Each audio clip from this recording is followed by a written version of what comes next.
Hello and welcome to another casted game. You join us here for the second game of a best of 3 set. This is from the Sunbros 1v1 tournament.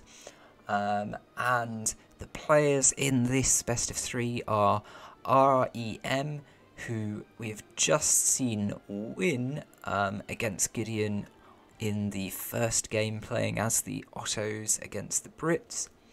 And Gideon playing in the blue as Mexico, who is one game down in this best of 3 set, but has chosen one of, in my opinion, the best civs in the game, Mexico, Memesico, and let's see what exciting plays we're going to be seeing from them in this match. Okay. The map for this match is Wallachia, with the, in my opinion, iconic Y-shaped trade route coming down the middle of it. The river estuary separating the two players, with this small, very contestable area with the 2 gold mines in it off to the left. There's also a reasonable sized sea with an awful lot of fish in it, so water play is very much on the table. And there are 4 trading posts, one of them sort of safe-ish for each of the players, and then 2 more on that neutral island at the back corner. It's a little bit like the African map, the Niger Delta, but rotated through 90 degrees and with a trading post a bit closer to home and in a different biome. Anyway, R3m is playing as Germany in this game, and we can see they have started off with a market, classic German opening there. Haven't selected their deck yet. Let's check in with Gideon. Gideon has started off with a house, and interestingly has, I'm gonna say, probably built, based on how quickly he's got it, has built the trading post here to get the Everzones and the Boyas from the how do I find out what house it is? From the house of Fanar, of course. We all knew that. The deck is called Nuevo California 2, and there's some fairly unusual cards here. I'm just going to pause for a second so we can take this in. So we've got the classic opening card for Mexico, the Hacienda and 2 settlers. We've also got the Rancheros here, which is an interesting card, and land grab. So we could be seeing a sort of Hacienda and Cuateros combo. There's also Piñatas, which I'm pretty sure we're not going to actually see coming out. Then there's the 5 settlers and, interestingly, native treaties in Age 2. So that could be part of what we're seeing here with the Fanar allies. Since it's become relevant, I'm just going to check on the natives. There's also Wettin available with their Travans in that neutral area. Then we've got a handful of Age 3 cards, including the 2 falconets and the sheep, and then we've got a whole host of interesting industrial age cards. I think we'll come and pay more attention to them if they become relevant. But certainly the lack of Age 2 and 3 cards makes me think that Gideon is at least considering an FI via Central America here, which would be very interesting to see.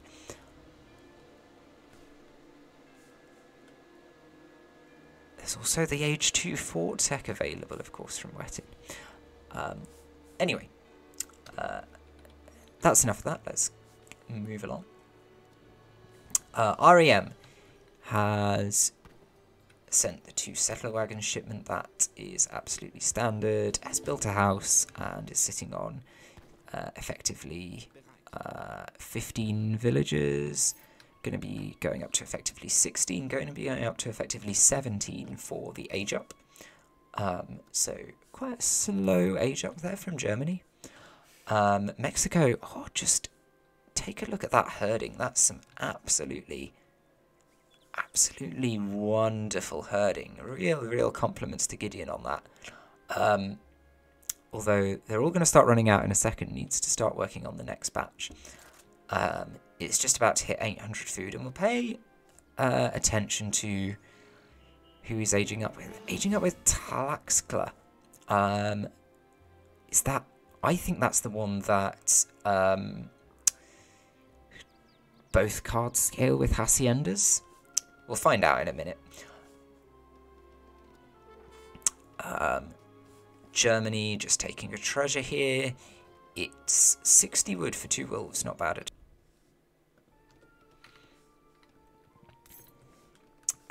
let's have a look. We mentioned in the previous game about scouting. Let's have a look here. We're seeing Germany has basically only scouted their sector, their third of the land. Mexico has done a bit better. Oh, and I notice slow building the second native trading post there, so pretty possible that we're going to see native treaties getting played early here, which is absolutely brilliant. Is now taking a look over on the German side of the land, checking out their hunts, has identified their first and probably third mines, maybe the second, no, second mine has got to be this back one surely, but has identified a couple of their mines, so that's quite useful intel. Has identified their House of Fanar, which Germany have not built on. Oh, and hello, this is interesting. So we're seeing from Germany a forward barracks, forward base from Germany. That's not something you would typically expect from the German Civ, but we're going to see something really aggressive here potentially. No outpost to support it, so any unit shipments are going to be taking the long walk across the map. We'll just pause for a second and check in everyone's Age 2 opening. So Germany has bought hunting dogs quite late to be buying hunting dogs, I would have said. Would have sort of expected that to come out in Age 1. And is shipping 3 settler wagons, so trying to boost up their eco, but has this barracks here. We'll try and pay attention to Gideon, work out how long it takes them to notice it. For Gideon's side, also starting with an eco shipment, 5 settlers, so pretty much measure for measure there, but he's queuing up native treaties behind that, of course. This is one of those times, one of those points in the game in Mexico get a little mini power spike from their XP crates, which are just being gathered up there. And interestingly, Gideon has put down the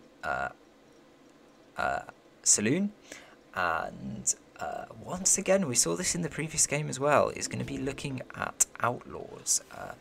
Gideon obviously has a real appreciation for outlaws and for natives. This card and build is going to suggest. So this is going to be really interesting to see how that works out for him. Okay, 5 pikemen on the field for Germany. I'll just pause and take note that Mexico does not know that that barracks is there, does not know where these pikemen are coming from. What can Germany see? Germany doesn't know much about the Mexican base. Perhaps, possibly doesn't know how close he is to the town centre. Now he does, because those pikemen are getting shot by it. It's got the 2 Uhlans, of course, to back up these 5 pikemen. Could very easily ship in another resource shipment here and create quite a nasty early force, but has chosen to go for the 700 wood instead. Meanwhile, on the counterattack, we're seeing the native treaty units pop out for Mexico. So let's just check what we got here. We got Trabants times 4. These are hand infantry. So these are sort of... they've got a little bit of a cav bonus. They've got a one-time, I'm guessing, yeah, a charged pistol attack. These are quite unusual units. So these are hand infantry, so they're sort of like maybe DOPs. They're not as anti-cav as pikes or musketeers. And we've got a couple of EV zones. These are absolutely lovely skirmishers with high hit points, quite expensive, but when you're getting them for free, you don't mind about that. And we've also got one Boyer. The Boyer is just a classic hand cav unit, although they have got a very good siege attack. Very fast attack as well. That's 1 second turnaround. That's just like the... Oh, here we go. That's just like the Ottoman Delhi's. So, Gideon has revolted and has defied my expectations by going Baja.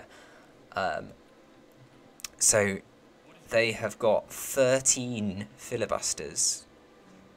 Not that many. Could be difficult. 13 filibusters supplemented by these native units. They have got 3 frontier post wagons. One is going forward to become a trade route trade post, and I've just noticed there are 2 more trade route trade posts queued up in the back corner. Are we going to be seeing annexization coming out? I really think we might be. What do you need for it? Is it 500 gold? Yeah, 500 gold. He's a little bit short, but he could ship in a factory. He could just ship in the instant 600 gold if he was feeling particularly risky. So the forward barracks is gone. Germany really going to be under pressure here. Really going to have to figure out a counterplay fast. I wonder if they noticed that annexization is coming. They probably haven't got a line of sight to all these trading posts. No. Oh, and it doesn't show. It doesn't show anyway until they start getting built. Interesting, these 2 F zones going to be taking on 4 pikemen. Perhaps Germany actually going for the trade post, so perhaps has figured out the trade monopoly is coming. All the filibusters using their great siege attack to take down this German trading post. It's trading posts absolutely left, right and centre. This frontier post wagon is going to get attacked by these pikemen, but the pikemen in turn are going to get killed off by the F zone, so that post is going to get through. Gideon is going to have, let's just take a count here, 1, 2, 3, 4 trade posts in a minute out of a total of 7 on the map, so it's just about got the majority that they need for annexization. He's pushing into the German base now to see if they can do some damage. Perhaps unnecessarily, but I suspect it's going to work out well for them. Moving their force around here. Germany about to train 1 pikeman unless they manage to... Oh, that's a shame. Missed the opportunity to finish the batch there. Mexico have got in... Is it Soldier of Fortune? Is that the name of the card? Let me check it. Yeah, Mexico have got in Soldier of Fortune, so a gaining... Have a look at that. A gaining coin equal to the XP that they gain for killing German units. So going into the base here, having a bit of a skirmish, having a raid, it's going to work out pretty well for them because they're going to have extra coin in the bank to help them replace those units in a minute, because I can tell you as sure as anything, any second now that 5-minute countdown is going to get started on Germany. Now, Germany probably got a lot of different thoughts going on now and has to respond to a difficult situation, but there's definitely a possibility. It's not game over. Germany has 18 villages by count. 5 of those are settler wagons, so 23. A fine number for a colonial age fight. Has 2 barracks, can produce pikes, can produce crossbows. Has to deal with a mass of units that are mostly filibusters. Probably some other outlaws going to be coming out of that cantina at some point. But remember, Baja California, Mexico only has about... Ooh, that's an upgraded factory, so... No, it's not an upgraded factory, you're talking rubbish. Only has about 7, 8... settlers worth of coin income, and that's all. Hasn't upgraded the TPs, so only getting XP from those. We'll get some extra infantry from the native TPs at some point. We'll get a little boost to a skirmish from those TPs as well. The clock hasn't started yet, so it has at least 5 minutes. Has to beat the annexization, otherwise the game is instantly over. Now we're seeing 3 Cortaros.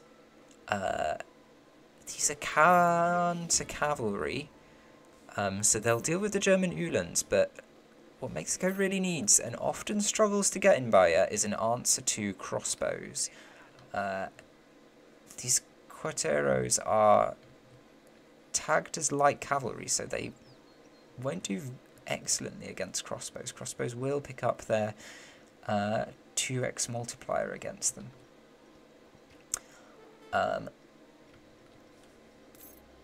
Germany being challenged here. The Corteros are coming in. Is it a raid? They're not really going for those settler wagons. Perhaps it was just a little scout. Perhaps it was just a little look and see.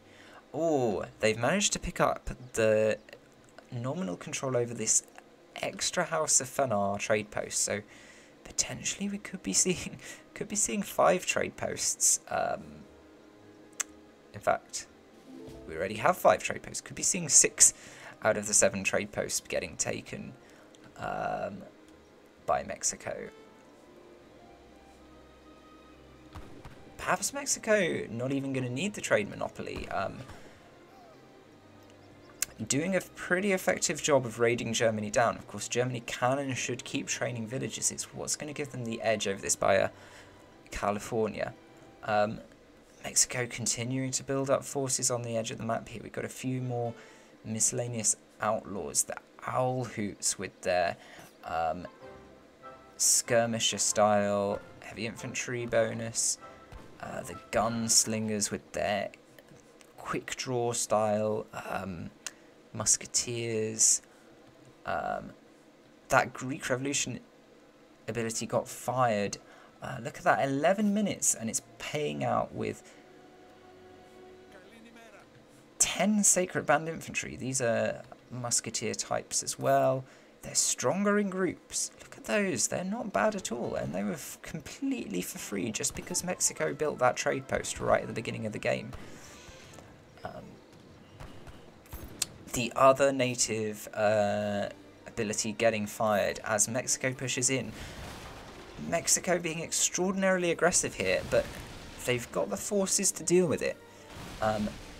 Germany, I think, a little bit stunned by the power surge, a little bit stunned by the loss of their barracks. In theory, they have access to this fantastic German economy, but it keeps on getting whittled down by these Mexican raids, and Germany really can't build up that momentum, can't get a foot in here. They've now got 19 crossbows, but no other units. Those crossbows are just not going to be able to hold out against the numbers of this fairly mixed Mexican army. Doesn't technically have any out-and-out cavalry, but the big range of other units, bolstered, of course, by that Golden Retainer ability, is going to do them really, really well. Every one of these German units that's dying as well, adding extra little coin bonuses to the Mexican bank. You've got to say, where's their path back into this? Germany really looking like they're in a lot of trouble here. The score difference is nearly 4,000 now. They've got a handful of settler wagons and villagers gathering coin at the back of the base. They've gone up to age 3. They've got mercenary shipments in the deck. They're training skirmishers. They're going to lose their pretty much their last cohort of villagers here in settler wagons. Mexico with this Baja Revolt has been phenomenally aggressive, and it's been phenomenally effective. They've really just captured momentum and played decent situation into an absolutely brilliant one, and unsurprisingly, there comes the GG from R3m, and that is game 2 wrapped up, done and dusted. A really nice win for Gideon.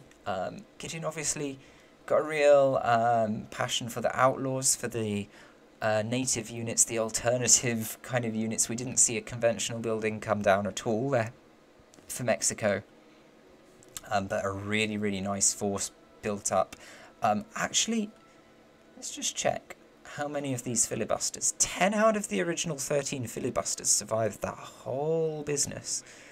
The Cuateros, they were the throwaway troops. They were used very disposably, coming in and out. The native units, those Evzones, how long were those alive for? A really good job on the micro of keeping those units alive, and a really, really good job of putting the pressure on with that initial force in order to trip up the German economy. And that was what really, really made the difference. They got that damage onto the economy, and so they were able to keep Germany manageable, stop them building up any sort of critical mass, and that allowed Gideon to stay on top. A really good game, GG. Just before I stop this video, I'm just going to hop over and check some intel on Discord, because I'm very sad to say that the third game that we would be going to, obviously we've had one win for each of R3m and Gideon, but the third game in this set, unfortunately the recording was corrupted, so I'm just going to read out the result.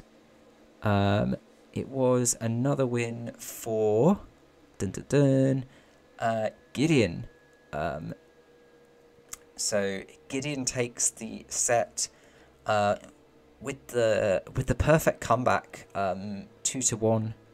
I don't know anything about the game, but GG's to Gideon, going through to as a winner to the next stage of the tournament. R3m also going through to the next stage of the tournament, and that's it for that set. A really interesting and fun set for me to cast, so thanks very much to the players. Hope you enjoyed, and for now, GG, and see you soon.